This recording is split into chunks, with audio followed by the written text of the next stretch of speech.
And we should break down the songs now. Yes, we have 5 minutes to go. So, all right, that's the bag I'm in. Fred Neil was a friend of yours.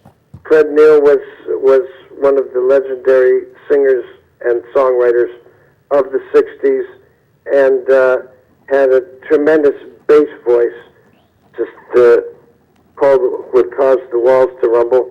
And he wrote a song called That's the Bag I'm in 1957.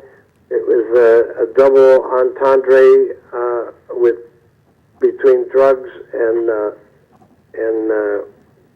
drug phrases are slipped into the song that the potheads would wink at each other when certain reference. Missed my connection and I'm late for work again. You know, it could be your bus connection or subway connection, but if you're scoring drugs, that's what the pushers called the connection. Second song is what? You got inspiration? You've Got a Reputation. You've Got a Reputation. Written by the great Tim Hardin, a similar star of the 60s, folk rock era. Wrote If I Were a Carpenter and Sing a Simple Song of Freedom and Reason to Believe, probably Rod Stewart's biggest hit and the one that made him most popular, is written by Tim Hardin. Please, folks, hear Tim Hardin's version of any song. The next song is called Time to Go. Time to Go by Buzzy Linhart.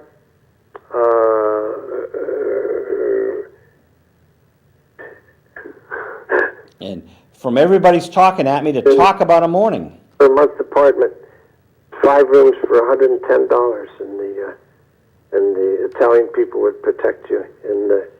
In Time to Go? Time to Go. What was next? No, Time to Go. The $110 for 5 rooms? Yes. Boy, that's the bag I'm in. Talk About a Morning is a 6-minute and 31-second song. I wrote that song when I was in the Seventh Sons. The week that Good Day Sunshine, the week that whatever was the Revolver came out, I got up, was staying at Mary Stone's house across town.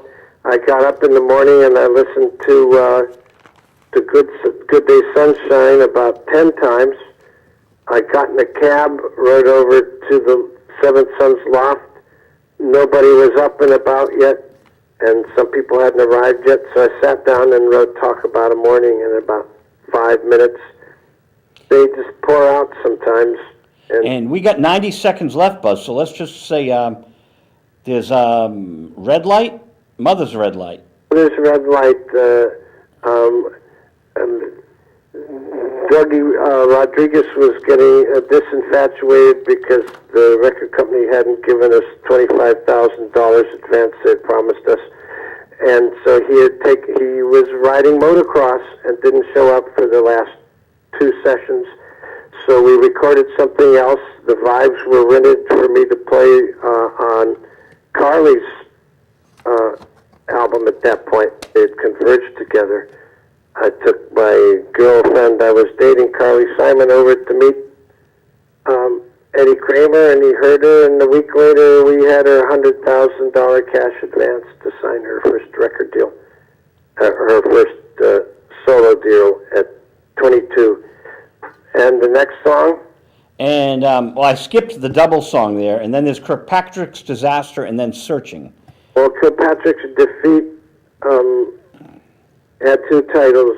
It's actually Kirkpatrick's Defeat, written by Michael Gale and Moogie Klingman. I love to sing that song. One of the songs that has a meaning. You know it means something. It really touches you, but it can be hard-pressed to explain it, perhaps. Buzzy, we should talk about this album more in a couple of weeks.